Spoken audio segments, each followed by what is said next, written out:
Podcast. I am your host, Mike Bierman, and this is a special episode, actually, because today, Max Kerman's not here. He's on the road with the band, gearing up for a big show this weekend at Massey Hall in Toronto with Frank Turner. We're going to get to that. But in Max's place, we have dear friend of the pod, Dan Carruthers on. Dan, how's it going? It's going good. How are you? I'm good. Have you been on a podcast before? I've never been on a podcast before. I didn't even know Max was in a band, actually. I just thought he was a podcast guy. No, I'm kidding, obviously. Actually, for our listeners, Dan, why don't you let them know who you are? I mean, you help this pod out a lot, but you have an actual day job. So a lot of like the promo you see for the pod is Dan or Dan's ideas. The Facebook Lives we've been doing, Dan records. He's the guy behind the camera asking the questions. But like I said, Dan, you have a legit job, man. You're a pro. Well, explain to the listeners what you do. You kind of just summed it up. I work on the marketing and social team at Much and MTV Canada, and it's basically my job to promote what you're doing, get people to watch the TV shows, help out the Much creators with Much Digital Studios. Yeah, and I help out on the social team quite a bit, Facebook, Twitter, Instagram. All that jazz. That's all you. You're like Oz. Not all me. You're the man behind the curtain. But yeah, I am sort of the faceless entity behind at Much every once in a while. You're originally from Calgary. Correct. Is it Calgary or Calgary? Just Calgary. Yeah, it's like kind of like Toronto and Toronto. It's like people not from there. We won't judge you, really. Everybody's very nice out there. So how did you get into TV? How did I get into the biz? Well, I took journalism at Mount Royal College in Calgary, Alberta, hoping to become a little beat reporter, entertainment music writer of some kind. And I just sort of fell into the TV business, got an internship with what was the old MTV Canada back in 2005, let's say. There was a studio in Calgary, There was right? a studio in Calgary as well as Vancouver. My boss, who you have had on this podcast, Randall Graham. That's correct. Moved to Toronto in 2007. Am I saying that right? Toronto? Yes. Okay. You nailed it. Yeah. We won't judge you. Moved here in 2007. Took about a year, got me out here, scheduled some promos for Much, got into the marketing gig a few years ago, and yeah, I've been with Much for 7 or 8 years now. Well, the thing with you, you're a massive music fan. Like for our listeners, Dan, and also you're a photographer. You take photos, like live photos of bands. Who have you shot? You've shot Sam Roberts, Jay-Z, The Killers, Green Day, Selena Gomez, One Direction. Everybody? Yeah. So so it's like, Dan's being humble. You obviously do the social media thing and work in marketing, but you have this creative outlet. You take great photos. You shoot these live photos, but I think at the heart of what you do is that you're just like this massive, pure music fan. You getting into music television, was that a function of your fandom, or did the fandom come after you got into music television? The fandom came first, and then when I realized that I could make a living watching music videos, being involved in I guess I'm not in the music industry per se, I'm in the TV industry, but to be connected to that arm of it, getting to work with Max on this podcast is kind of a dream come true. So yeah, the fandom came first. I don't think I had the growing up on Much music history that a lot of people that grew up in Ontario had. We didn't really get it as prevalently in Calgary. But when I was introduced to Much and music videos and going to see my first live shows, I was just hooked instantly. And yeah, I couldn't see myself working just some boring desk job, suit and tie. Well, actually, one of the things that I always enjoy too is no matter who the artist is, like I feel like in our industry, whether it's television or the music industry, sometimes there like a cynicism can kind of creep in when it comes to like, oh, I got to go see this artist, or I got to go do that, and it's like you hear it everywhere. But I think one of the things that's so refreshing about you is you never have that cynicism. There's always sort of like a sense of like excitement, even though you've been doing this for a while. Yeah, I try to see the positive in everything. I mean, everyday life as much as I can try to. But yeah, these people have jobs. These people are living out their dreams. I don't like seeing, Green Day came out with a new album this year, and everybody had this sort of, Green Day's still at it. What is this, 1996 again? And it's like, that's what they love to do. Why fault them for that? Yeah. I'm the guy who likes Nickelback, and that's not a guilty pleasure. That's what I like to listen to. That's one of the first facts I knew about you. You and Randall, who you'd mentioned before has been on this pod, you guys came from Calgary and you were both legitimate Nickelback fans. Yes. I don't even judge it. I just find it fascinating because it's rare that you run into one, that's like the old joke where it's like they sell millions of records, but it's like, I don't know any Nickelback fans. Well, I know two. Yeah, that's true. No, I think everybody has those things that they would refer to as a guilty pleasure that I don't think there needs to be any guilt in that. Our friend Greg, who helps out and works at Much. Greg Stewart. Shout out to Greg. He uses that ice cream analogy. You know, everybody likes ice cream, just different flavors. So music's ice cream in this analogy? Music's ice cream. And why judge somebody if they like vanilla ice cream just because it's plain and vanilla? It still tastes great. Can I ask you a question? Yeah. Are we going to act like this isn't the like greatest reunion in Much music history right now? Oh, I know where you're headed with this. Are we allowed to bring that up? They can find it online if they want. It still exists online. So years ago, Dan and I were working in Much Creative was the name of the department. And we came up with these interstitials along with Randall Graham. I can't remember. It was like came out of a brainstorm, I believe. Yeah, I didn't come up with them. I can only take credit for the voiceovers. Yeah. Basically it was these interstitials that ran on Much called Male Groupies. And it was these two buffoons, kind of in the lovable tradition of Beavis and Butthead or Wayne and Garth or any sort of classic duo that you would see. They were animated, and basically they bragged about being male groupies for, you know, Britney Spears or Amanda Bynes or who else was in there? Paris Hilton. Madonna. Yeah, the Olsen twins. The Olsen twins. Yeah. And so anyway, Dan and I were the voices of the two guys. Yeah, I think it's still online. Malegroupies.com. Did it have a website? Look it up if you're at home. Malegroupies.com. You can find anything on YouTube. Much Male Groupies. And you'll hear Dan's amazing voice work as we played these two characters. I knew Mike would be a voiceover hero way back when. Wait, I just tried to think of where I was going to go. You were talking about Nickelback, Greg Stewart. Oh, guilty pleasures. Yeah. It's funny how we even call them guilty pleasures. I think that we're getting to a place now where people just sort of like are unashamed. Like I went on a deep dive with S Club 7 last week. Okay. Because I didn't realize they toured in 2015 and like legitimately all seven of them. All seven of them? I didn't know that either. Oh, I watched the YouTube clips and everything. They sound pretty good. They look good too. Yeah. Anyway, it made me realize as I went back and started listening to the songs, like S Club 7's music makes me happy. Yeah. And I'll probably cut that from the pod because I am mildly ashamed. I mean, you're talking to a Robbie Williams fan as well. Yeah. So, you know, I never got the backlash with Robbie Williams. I don't know. I don't know that there's backlash with Robbie Williams. I just think at this stage, at 2016, you know, maybe a 30-something straight guy in Canada isn't his target demo. Right. I think he's more soccer moms. When you listen to music and you sort of care so deeply about it, what is it that you're trying to find in the music? Like, is it the lyrics that you're drawn to? Is the melody? Is it the genre of music? You're like, that piece of rock music really moves me. You know, it makes me want. What is it specifically that you're looking for or that you respond to the most? Is this like an intervention? Yeah, I use the word interview. I get the feeling Max thinks I'm a little bit crazy. Like this might be we need a restraining order on Dan. He would never say that out loud.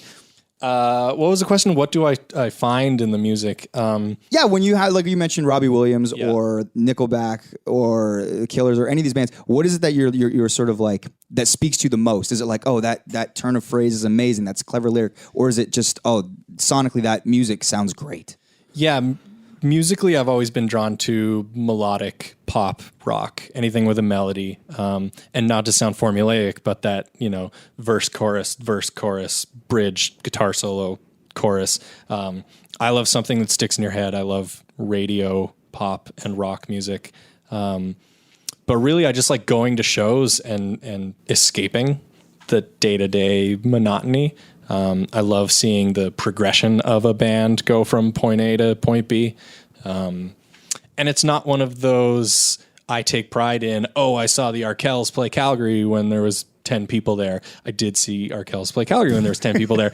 And, you know, now they're playing Massey Hall this weekend, and that's incredible, and it's sold out 2 nights in a row.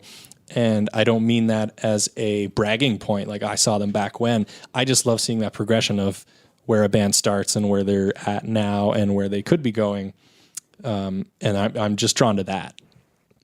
I'll go to shows by myself and just have the time of my life, just standing and watching a performance. I've seen you do that. We went to U2 a few years ago. Yeah. I'll do that with And stuff. you had fun, but you were also sort of studying it for what it was. Yeah, absolutely. I mean, I think everyone gets different things out of shows, but I've also, gone to shows and got drunk off my tree and shook my ass, which is also very fun for me. True, and those aren't fun the next morning. No. We had a Frank Turner night like that a few months back. I'm going to get to Frank Turner. Okay. He's playing Massey Hall with the Arkells this weekend. We've already sort of talked about this show. You mentioned that it's amazing to see the Arkells go from playing to 10 people in Calgary to now selling out 2 nights in a row at Massey. I don't think I've talked to Max really in depth about how he feels about it, but I'd like to hope that those guys see it as kind of a benchmark and something that they should be celebrating at this stage in their career. To have Frank Turner open for them at Massey Hall, I think is a big deal. This is a guy that played the London Olympics opening ceremony and plays arenas in the UK and Europe and does pretty well for himself. So I think it's a testament to how hard Max and those guys have been working. So I'm excited. I bought tickets to both nights. I don't care if they play the same songs in the same order both nights. I'm just looking forward to seeing what they can do in that venue, which if people from outside of Toronto have never been to Massey Hall, that's a reason to travel to Toronto to see a show. If your favorite band is playing Massey Hall, fly to Toronto, please, and go see them there. Frank Turner's been on this podcast. He has. Yeah, it's funny so he was one of our first interviews ever, actually. And it's so funny and serendipitous in a weird way that the Arkells and Frank are on tour now together, because it was a year ago when we interviewed Frank and we were like, oh, it's really cool that we got Frank. Like you just said, he's done all these amazing sort of things.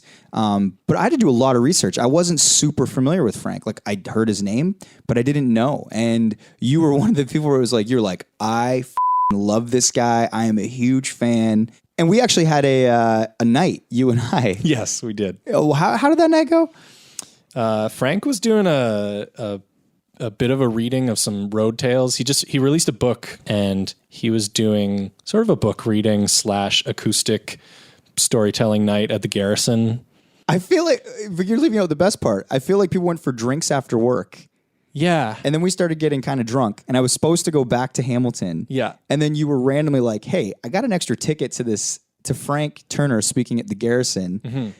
It's like, do you want to randomly go? And I had like my backpack with my laptop in it, but like we were a few drinks in and feeling pretty good. But it was one of those, like I knew I was going and I figured I'd pop in for a couple drinks and then bail. Somebody had bailed on plans, but like I said, I'll go to stuff by myself.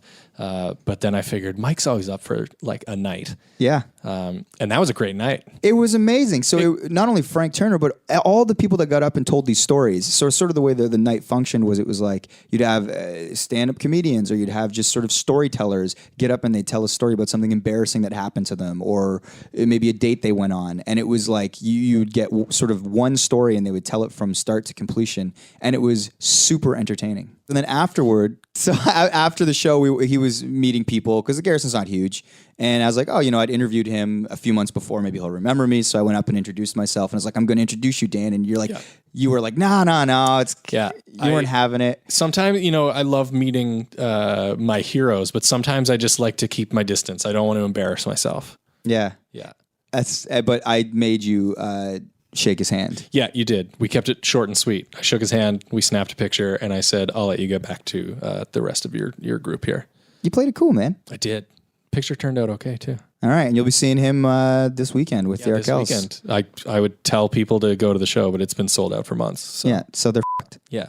But shout out to the Arkells. I mean, that's, I'll tell them that. All right, Max gets enough praise on this damn podcast. Restraining order for Dan. On this episode, Dan, this is where you actually have to act like the Max. Oh, right. Tell us who's on this episode. Tribe Called R.E.D. Tribe Called R.E.D. That's correct. That's a good get. Yeah, they were interesting guys. They 3 of them, first time I've ever talked to 3 guys at once. Is that challenging? Yeah, it is. I mean, so it's a good question. The most I've done before is 2. So I've talked to Men Over Stieg and his wife Annie Francis from respectively Colorado and Schitt's Creek.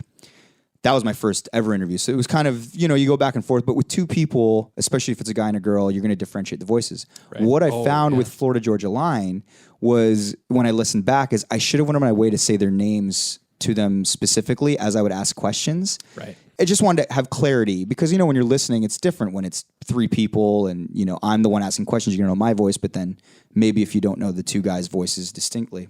So then when it was three fellas from A Tribe Called R.E.D, I was like, okay, you have to use their names. So when they introduced themselves, I was made notes in my mind. And I was like, okay, so when I'm like, oh, now Ian, when you say this, you sort of want it to come through in a way that completely makes sense to the listener. But yeah, aside from that, they were really passionate, obviously, because, they are Aboriginal. They talk about their communities and representing their communities and what their music means to them and the message that they want to get out and the way they want to sort of portray themselves and how that they're viewed in our society. And it was a very, I thought, enlightening conversation. We talked about Gord Downie and his new project. Secret Path? Yes. I watched them do an interview with Tyrone, and I'm not sure if it was just before the pod or just after the pod, but they sort of summed everything up in this nice little soundbite when, Tyrone was trying to get them to elaborate on these Indigenous issues, in Canada, in the States. And, they made this great point about these aren't Indigenous issues, these are human issues. Like if you need to find a reason to care about it, these are human beings.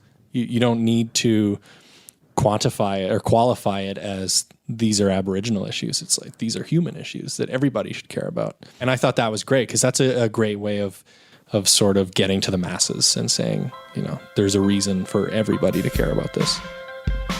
Want to get to it? Yeah, let's do it.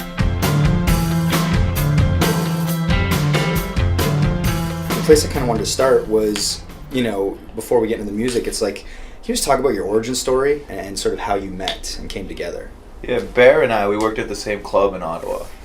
And we wanted to throw a party that was geared towards, but not necessarily limited to, the Indigenous youth in Ottawa.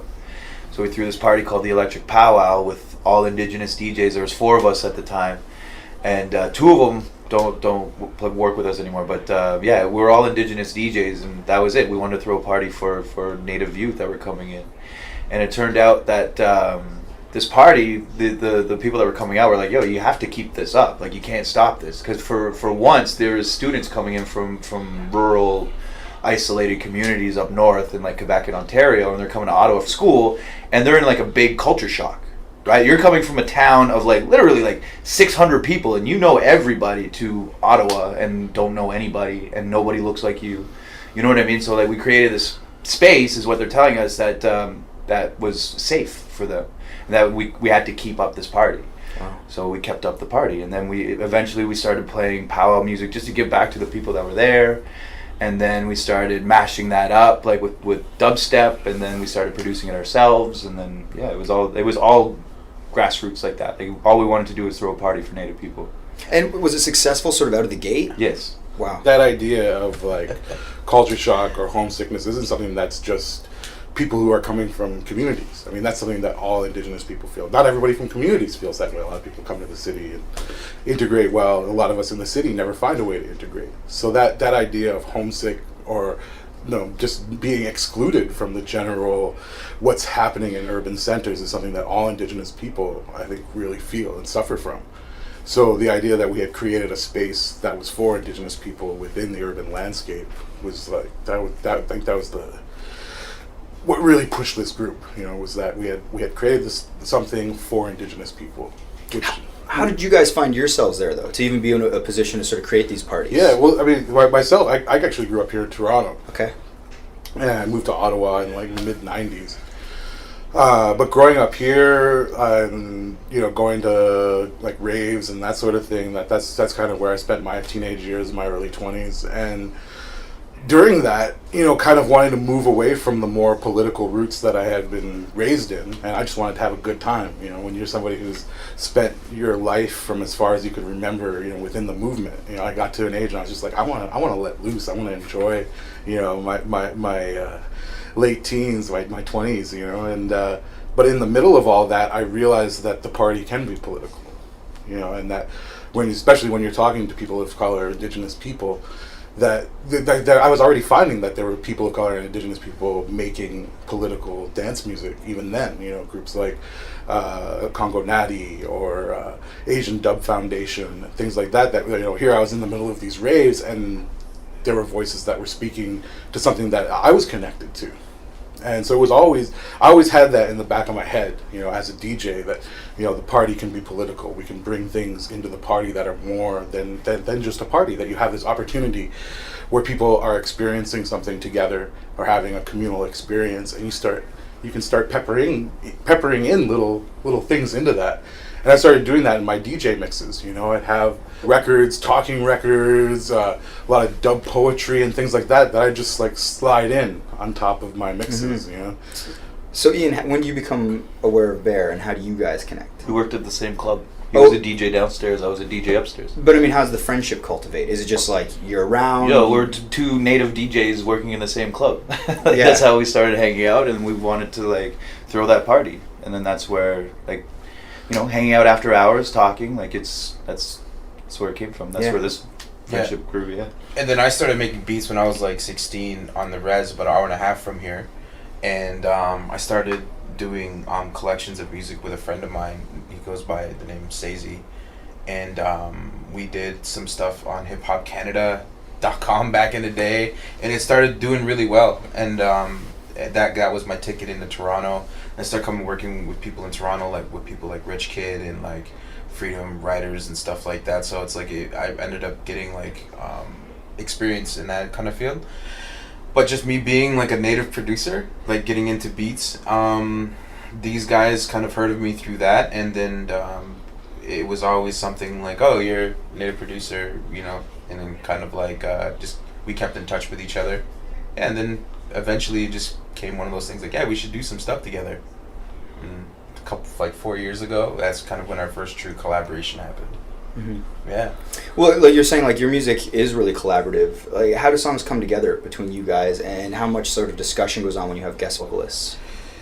Wow, I guess it's the idea at first. Like, there's always like we always like well, when we worked with artists, especially on this album, there was a lot of times where it was just the idea of working with this artist, and then kind of going into their world, and then them kind of meeting us in ours in a way, and then I'm not really too versed into like the electronic scene as far as like the whole dance culture. This is something that's kind of brand new in the last 3-4 years for me. But having these guys as like encyclopedias of like knowledge of like you were hearing, Big Bear's been DJing, this is his 20th year of DJing, and then so it's like having him, and even spans further than that, his musical knowledge. So having people like him kind of educate me on the music stuff, and like we should try something like this is this kind of music. And so I've been being dipped into different kinds of music. So when we talk about working with other people, we're like, yo, we should try to do like a Jersey Club track or something like that. So like, or whatever. And then it's becoming pretty organically, like around like how that has been. And we just sit in front of our gear and we just hammer out ideas until we get a solid idea. And then the process has been like, we have like an idea, then we kind of put it to the side. And then when we did this last record, not everything came together within the last 4 months before the album came out. We went to Bear's attic where we had our studio, and we all just kind of came together and just took those ideas and like tempered them into like solid songs. We did all our last minute changes, our donuts that we like to throw in there, like the special breakdowns and like the special sounds within it, the dropouts, everything that makes the song unique, rather than just like the constant tempo of the music. The 4/4. Yeah, the 4/4 or whatever. And then honestly, the whole magic kind of happened. We captured the magic as the inspiration happened, whether it be on the road or in the studio in LA or in a camping shack in northern Norway. You know, we got the ideas down there. And then we took that last 4 months, man, we just took all those ideas that we had, and then we just made an actual song out of each one. took some time with it. We'd spend like a couple weeks doing it, and then we'd take a break. Then we'd come back into it like a month later and do the same thing all over again. Change some stuff around. We like that, and we did that for like a couple months, like 4 months, I'm gonna say. And then once we finally got comfortable with like finalizing songs, then that's when it kind of started getting into that phase where we're like, are we okay with this? Are we okay with this? Are we okay with this? All right. And then we just kind of just sent it off. And this is the first time that we've got the album mixed by somebody. It's usually been in-house mixed. So you gone outside for somebody else? You gave? Yeah. And then this guy we got, his name's Dan Weston. Great guy. I met him. He actually came to my res on Six Nations to mix Shad's TSOL album, and that's how I met him. So I knew that he was already into like mixing, hip hop and stuff that makes things slap and like having a nice warm sound. So it was we reached out to a couple other mixers as well in the city, and I'm in Canada, but he stood out from the rest, and so we went with him, and it was awesome to not have to worry about mixing. And he also added stuff to the album too as well, like he made it sound like what it is right now. I give him all that credit. So that's on the production side of things. What you guys do, you do your thing. Whether you have someone doing spoken word or like rapping on a track, whether it's like the social or political themes, how much do you guys discuss with them the content of what they're talking about? How involved are you guys in that whole thing? That's really interesting because like it seemed to like hanging out with Saul Williams for like we hung out with him for like 3 or 4 days in the studio. And some of the things that came out in his lyrics were definitely like taken from the conversations that we were just having in the studio. So yeah, I don't, and it's all on them. Like we don't say like, hey, you should write about this. That's what I was getting. No, yeah, we don't do that at all. Okay, interesting. And so it's like it's a true collaborative thing, right? Like all the songs that we did, like with Tanya, she sent us. No, we sent her a beat. She did it in one take and just like.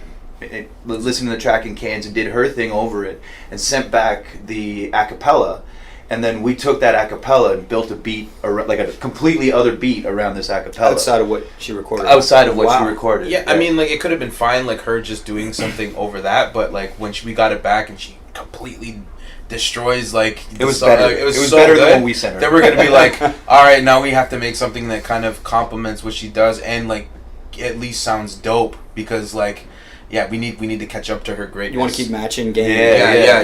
We gotta match her greatness, and so it is. And like, and we tried to do that. What was really cool was someone pointed out that's like the way that those throat singing go too. Is that like someone tries it and like it's a call and response thing. So the way that track worked out was like a call and response sort of thing, which is dope. I never thought of it that way until it was brought up. That's interesting. Yeah.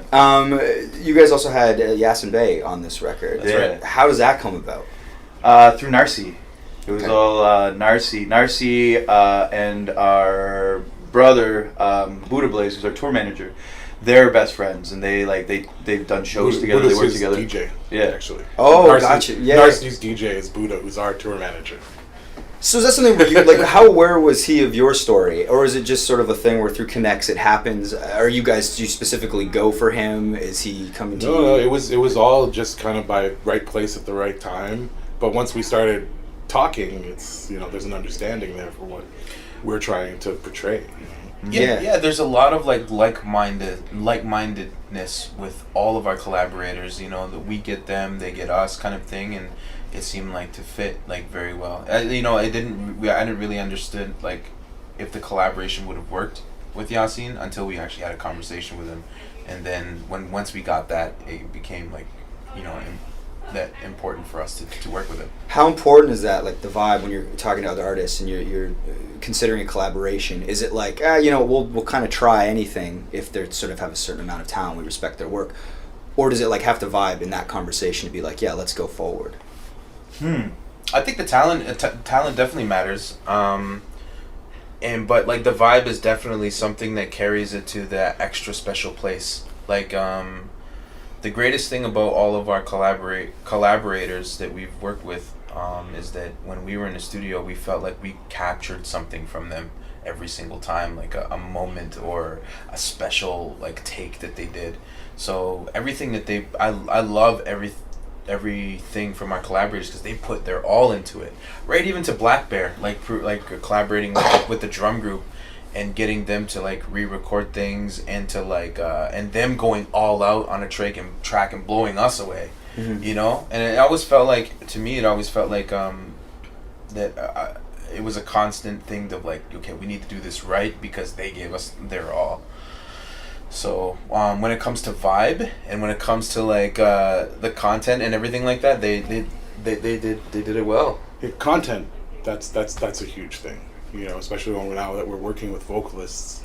You know, it's like the content has to agree and align with what we wanted to put out there.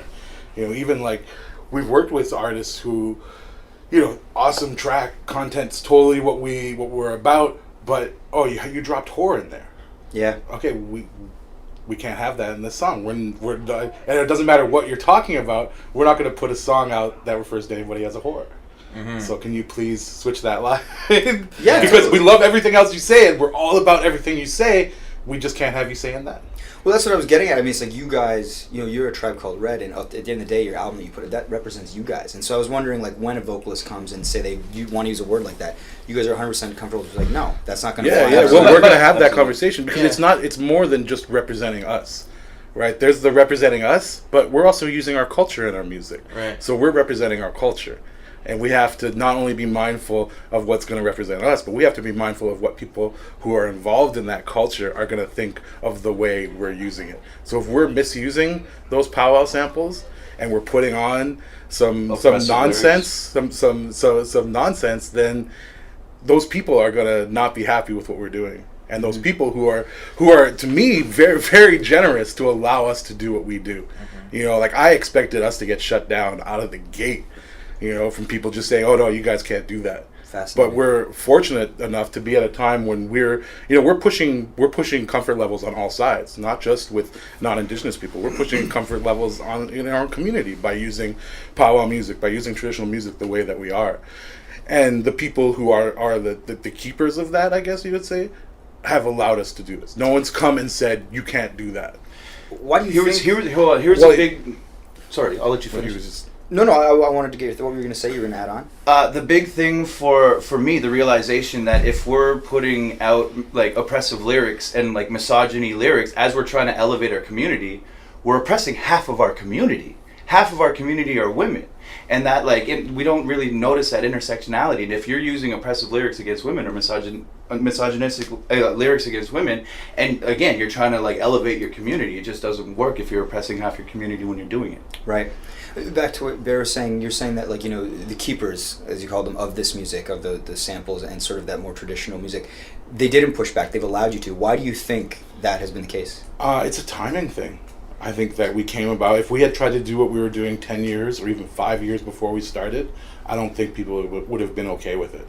But it came at a moment where, this is, like I've always said, this thing that we're riding isn't ours. We just are the ones who came around at the time to harness some part of this energy in some way.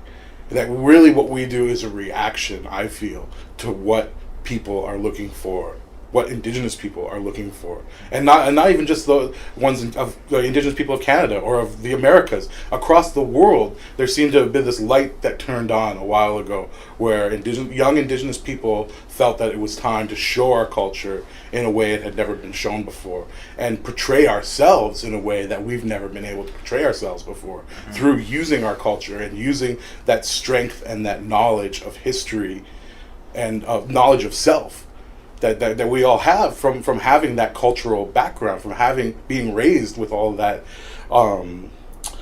knowledge. And because it's resonating so broadly outside of the communities and everywhere, that can only be a good thing, I imagine, where everybody feels like, you know, it's like a high tide lifts all boats. Totally.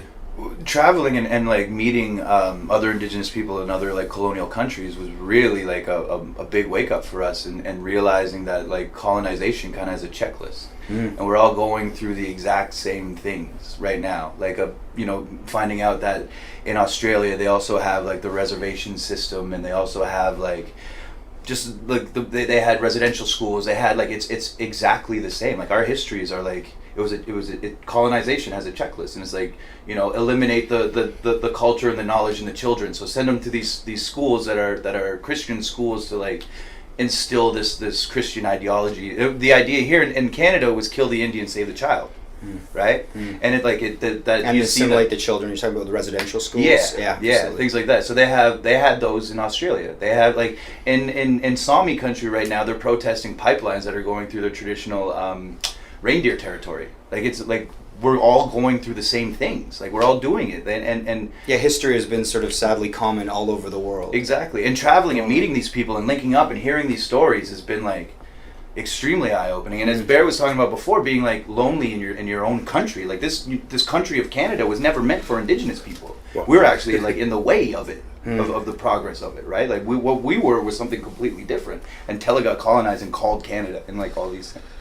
So it's so you were gonna say something on that? What really blew my mind was I knew, like, going into it, that going to places like Australia, that there would be this commonality of having to survive colonization, and that there would be an automatic dialogue to have with Indigenous people there. You know, things that we wouldn't have to explain because we know we went through similar processes. I was ready for that. That was something that I was almost looking forward to, knowing that we would have these similarities.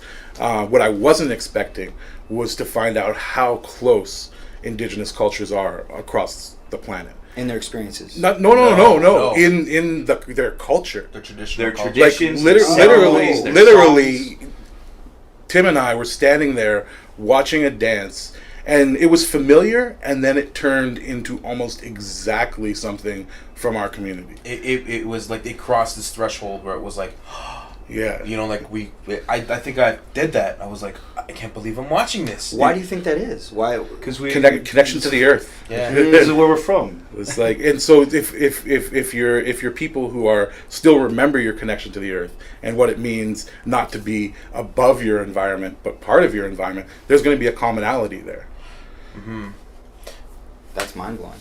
It's a concept that's really, really old for us. But not it's just- a connection. Like it wasn't just music. Like they have a smudging ceremony that they call it like a smoking ceremony, and like, you know, the medicines are different, but the intentions, what you're doing, like they're all exactly the same. And it was like that's what was mind blowing, and it also made sense at the same time, right? You know what I mean? It was the familiarity and like the community, the sense of community was the same too. Like I felt totally at home hanging out in those communities. And it's crazy, like seeing us doing the music and them feeling like, you know, that's they feel the same thing that we feel. And when making it this comes music, when the music's too. So like the same kind of reactions that our people have with what we're doing with music is the same kind of reaction that they feel when they hear our music. So we connect on that kind of level. It's a really it's so heartwarming almost, you know, especially when we're on Empowering tour almost, and going away some far away. We're like we're exactly like halfway around the world and we feel at home. And then like when we make music halfway around the world and they listen to it and it makes them feel the same way that we feel. So there's a strong connection with that with us. Going a bit back to what you were mentioning about the schools and the sort of assimilation and the attempt of, you know, colonialism to do that. Gord Downie has a new record out called The Secret Path, and it's the story of Cheney Wenjack. I know he collaborated on that with Joseph Boyden, who is also a part of your guys' record. How did that come about? And I mean, some of those themes and subject matter is on your record as well. How much does that story sort of resonate, and what did you want to get across with sort of the collaboration on your record with Joseph? That was all Joseph. Like Joseph came up with the concept of that because he was doing a book as well. He has a book that he did, and that's how that come. But he also knew that Gord was working on this project as well with him, and we gave him the theme of our album, which was the Hallucination. And he heard it, and he heard our records, and he was in the studio with us again. Like around the same time, we were working on like compiling all the ideas. And those last couple months, he came there and he listened to the record, and then he was like, "Okay, I know what I need to do." And then he came up with that story, and it's a very powerful story, and it works so well with the record. Like I had no idea it was going to sound like that, but it sounded awesome. It was Joseph's intent to have like all three of these projects kind of interlinked and like spoken about. And all coming at the same time. It feels like everything is sort of. So there's a coordinated effort to sort of get it was like it Yeah. was definitely like, yo, I'm doing this, maybe we should, and then it was like, it just worked, you know what I mean? It just worked out in this like amazingly serendipitous way where it just like it's perfect, it works perfect. We invited him to be part of the album, and then kind of just gave him open, like, you have an opportunity to put whatever you want on the album. And we were working on developing storylines for the album, and it went through a few different phases with that. And at first he had been writing kind of on this bandits, revolutionaries kind of theme, and he'd be writing these vignettes for that and stuff. And then, like Tim was saying, it came to this one conversation that we were having as the album was coming together, and realized that all these things could be linked and could be intertwined, and that he could write these pieces from the perspective of his character, and then have his character from his novel. So he touches, the things, around the novel and meeting Chani, but then he also talks about the hallucination in his pieces as well. So this character then is existing in both of our fantasies at the same time. And then at the end of the album, we talk to him. So it's this idea that I'm a huge fan of sci-fi, and I've watched so much stuff in science fiction become reality through our lifetimes. Right? There's so much of that happened, but so much of that sci-fi is this dystopia written by white men.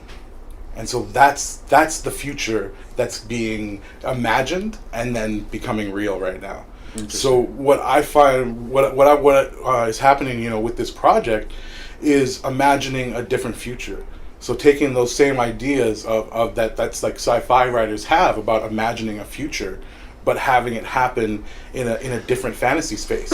And so if it is self-fulfilling, then wouldn't we rather fulfill a more positive vision of the future? So offering another fantasy idea of what the future could be, but in a different light, It's interesting you mentioned, like this dystopian future that's written by, white men.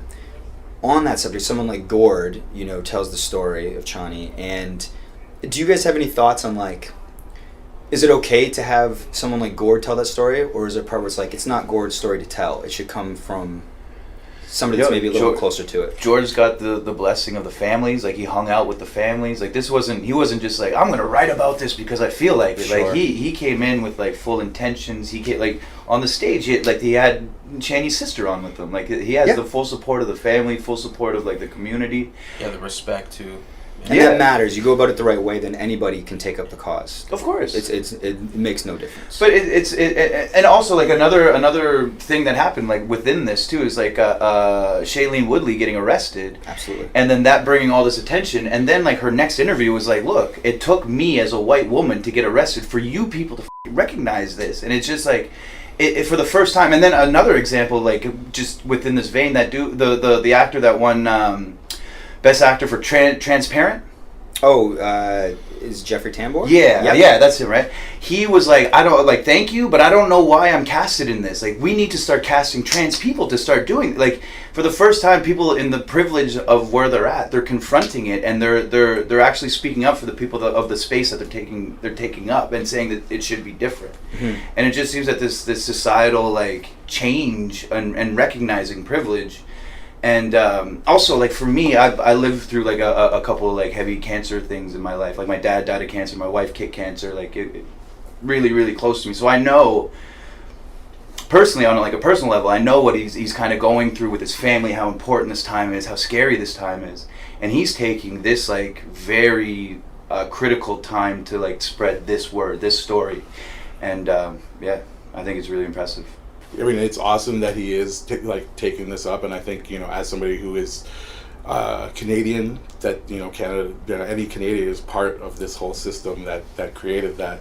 But we do have to ask the questions about who's telling our stories, and that is a really it can be a difficult thing when you look at non-Indigenous people kind of getting in the spotlight for these things. But I do agree that Gord's doing it right, but I think that's totally a conversation that needs to be had. I'm glad that you asked the question, really because it's something that a lot of people don't even think to ask. It's just like, yay, let's applaud these people for talking about the Indians. Yeah, that's what I was getting at, Yeah, but and I do think, we do need to see the faces from our community getting out there and talking about these issues and getting the opportunity like we're beginning to get right now, to do it ourselves. I think that is very important.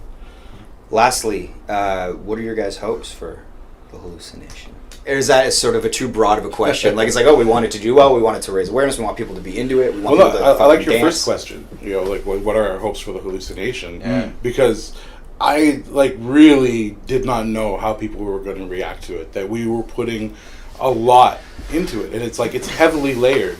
The whole, what the hallucination is, what it stands for. It exists on different levels. It exists in reality. It exists in fantasy. It exists in the future. It comes from the past. It's happening right now.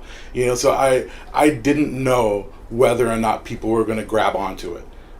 And there's a real, this is something I think that comes from the industry a lot of the time. That you can't make it too complicated for people. It's going to go over people's heads. And so there was a lot of worry about that with the layers that are going into this. Not just the music, but the layers of the message and the idea.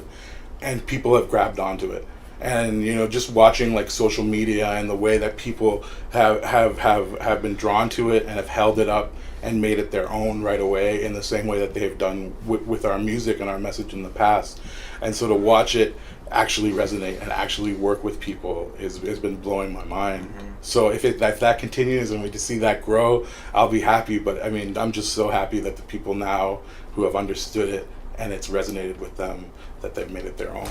Totally. And it's like it's just for me it's really like what he was saying, the whole thing of it being kind of a fiction kind of world, but it's becoming alive and like a real thing, and like that whole thing is like it's really it's just a hard thing to grasp, but it's awesome that it's happening, and it's so awesome. And I'm just really, and what was one thing that you said, that when someone says like so what is, we are the hallucination, and you're like, yes, you are. Like you are part of it.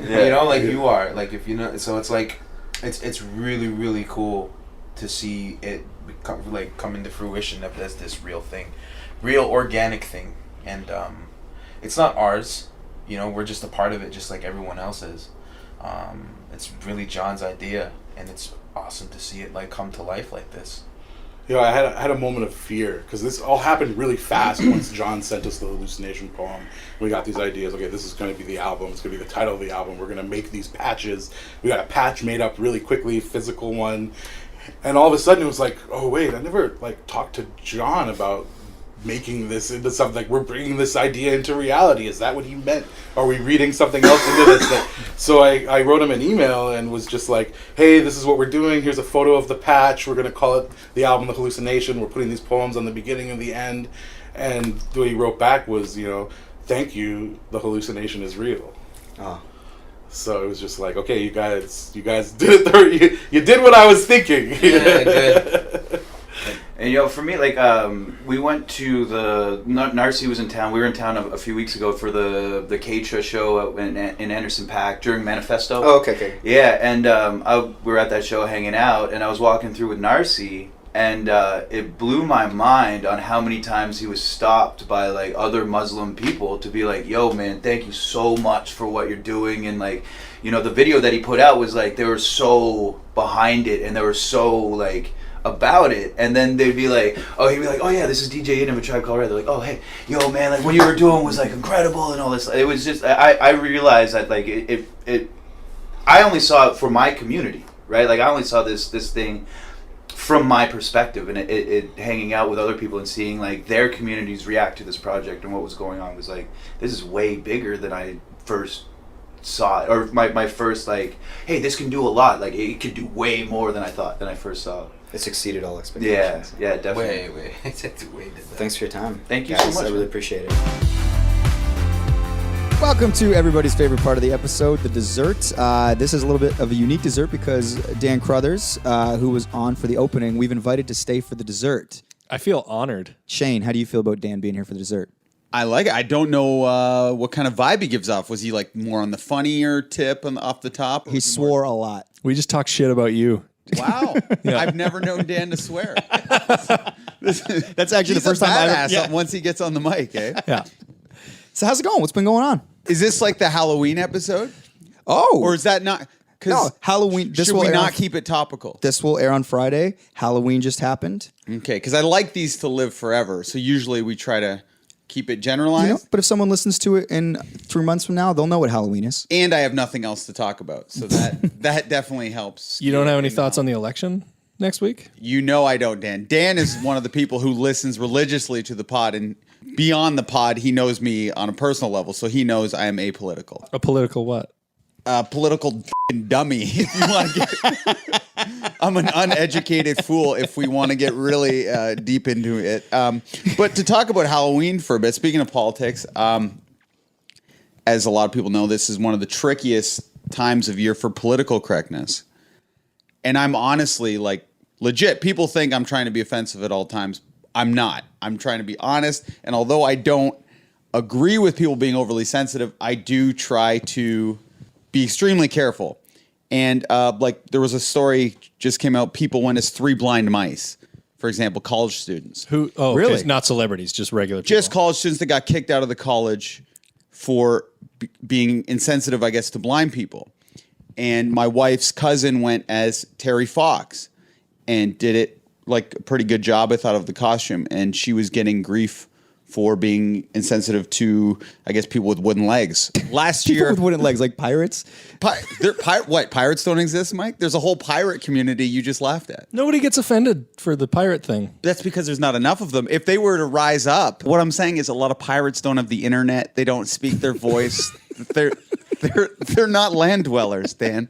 So we never hear about them. So last year I tried to go as Owen Wilson from Royal Tenenbaums.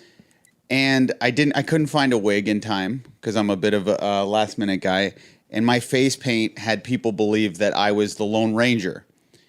And Johnny Depp got in trouble for that, for just being a white guy, being cast in a movie, being paid millions. He As got in trouble. Tonto. So me not being paid millions, just walking around, I was getting some Toronto grief.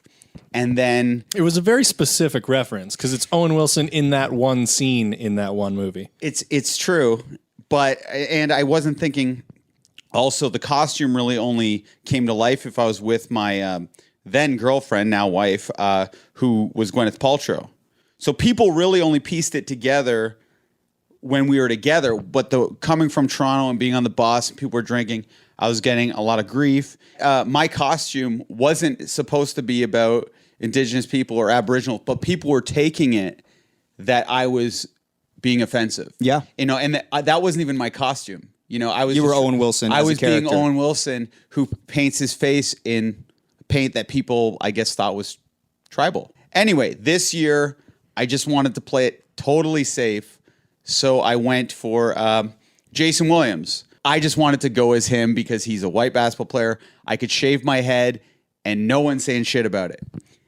But my wife, on the other hand, wanted to go as Allen Iverson. So she, unlike me, was being a little bit gutsier. She went all out, got full cornrows, put the mustache on, got the sleeve, wore the baggy shorts and the shirt. And She grew a goatee. she grew a goatee. It's commitment. And then immediately, though, she kind of chickened out. She got scared as soon as she had the hair on. And we had to walk around the mall because I had to get like basketball shoes to wear as my costume. So she wore the hood. She was going to chicken out. At the last minute, once the goatee actually was drawn on, truth be told, she didn't grow it. She drew it on. She just became Allen Iverson. Thank you for your honesty. Yeah. But she became Allen Iverson. So she had he has this famous bit on how he doesn't care about practice. Like everyone knows it. Yeah. Practice. Look it up online if you haven't, listeners. So I think it's on the Mike on Much Twitter too. The video. Oh, the video You're I getting did. to this. Oh, I that's assume. awesome. Yeah. So I recorded a video. I put it on YouTube. You can search it. I called it Hot Wife Does Allen Iverson Impersonation. I like that you're just trying to get clicks. Yeah. Well, yeah. That's how you get YouTube clicks. All those buzzwords, yeah. 87 views do not lie, Mike. So anyway, the moment of truth is happening where we're actually going to bring her out in the public. And I'm walking towards the house party, and these black guys are walking towards us. And I'm getting a little scared about what's going to happen. And then they see me, and they're just like, don't care about my costume or whatever. They're almost mad at how like disgraceful of a costume it is. They see Alex. They do like a double take. They're like, yo, AI. They're like, the answer is here. And they were so excited. Then we keep walking. A black guy runs out of a movie theater we passed, like drops his broom. He was like sweeping shit up. He's like, yo, AI. And she's like walking around and like basically like the mayor of Hamilton all of a sudden. So it was, I guess the point is, you can appropriate the culture if you do it respectfully and like deadly accurate. Do you get why people at large, though, have an issue with it? No, well, it's hard because being a white person, like you went whiteface for Halloween. I was playing the android Data from Star Trek The Next Generation, but yes, you are correct. That's true. You were a little paler. The issue is, though, that Alex can put in her cornrows and she can be Allen Iverson for a night, but then she gets to go back to being a pretty blonde girl. And so if you're a person that's had a particularly tough go because of the color of your skin historically, or even this day and age, which obviously look at the news, it's a huge issue, they don't get to just go back. They can't hide. So it's like, it's fun to appropriate Allen Iverson and everything about the hip hop persona and all that stuff and like put on the costume. But then the next day she gets to go back to getting a skate in society. In theory, I'm telling you. Yeah. The thought process. Whereas for a lot of people in society, they go, well, that's bullshit. So you get all the fun. You know, you get to dress like Beyonce in the Formation video, but then you get to go back to your life the way it was. So it's like, yeah, Beyonce's life's probably hell, eh? You get to be a pretty white girl. I'm just a billionaire, beautiful black woman. Play the VMAs again. yeah. So I mean, but that's the issue. Yeah, that was a bad example, Mike. But I get your point. Yeah. But what are your views on someone like? Let's say I went as Drake from Degrassi, and I was in a wheelchair. Yeah. Is that crossing the line? Like, I don't even know. My problem is I don't even know the line to cross. I think that the question would, or the answer to that would be, if I'm answering, is like I can't answer. I can't answer what it feels like for a minority or somebody that's disabled. Like, I don't know how they feel because I'm not them, and that's the whole point. So it's like, it's not mine to dress up like as or joke about. Be anything like a nun, a pregnant nun. That's a funny gag. But to nuns, they're probably like, hey, that's sacrilegious there. Or like walking around as a murderer or something. It's like, well, my son was murdered, you know? So... Well, if you go as Paul Bernardo, I guarantee you that's incredibly insensitive to the family of his victims. Can we find a way to have a costume that's not offensive or like is just a little more thoughtful? I don't know the answer. Like, I would think in a perfect world, someone should be able to go dress as their favorite basketball player. So if she wants to like put her cornrows in and dress like Allen Iverson, that's fine. But contextually with the history, maybe it's something that she just can't do. Yeah, like that tennis player Jeannie Bouchard. Yeah. She went as Kim Kardashian. She put like a big butt. She did. Is that okay? It's a good question. Dan? God, I'm starting to realize why I haven't dressed up for Halloween in like 6 years. Yeah, one year though, you totally appropriated Weird Al. Did I Appropriate his culture? Yeah. Accordion players everywhere. And you were look offended? nerdy white guy. identical to him though. Yes. So I think you were respectfully appropriated him. Right. So what would the argument be against doing the Kim Kardashian thing? You're insensitive to women that are larger, Big, beautiful booties. and Jeannie Bouchard doesn't have that. The next day she goes back to being a normal size skinny white girl, yeah. It could be an argument. I don't know. You'd have to talk to someone with a big booty and see if they're offended. Exactly. So Dan, are you offended by that? Welcome to the dessert. That's it. That's all. That's our episode. Dan, thank you so much for coming on. Thank you for having me. We want to thank A Tribe Called R.E.D. We want to thank Shane for coming on, doing his Shane thing. Actually, you know what? Dan, you're the max this episode, so why don't you take care of all of the... we want to thank Greg Stewart, a big supporter of the pod. Hey, and if you like the pod, leave a rating on iTunes. That helps us out a lot. Do I sound like Max? It's pretty good. He kind of gets up here when he's asking you to do something. Where can you find us on Instagram and Twitter? You can find @MikeOnMuch on Instagram and Twitter. Send us a tweet. Tell us what you think of the episodes. And the artwork's so good. Who does that? Jenna Gregory @jennasdoodles.com. The Mike on Much podcast is produced by Max Kerman, and I'm your host, Mike Veerman. Do you want to do the line dance since you're our guest? No. The pleasure's all yours. See you next week if we don't die on the weekend.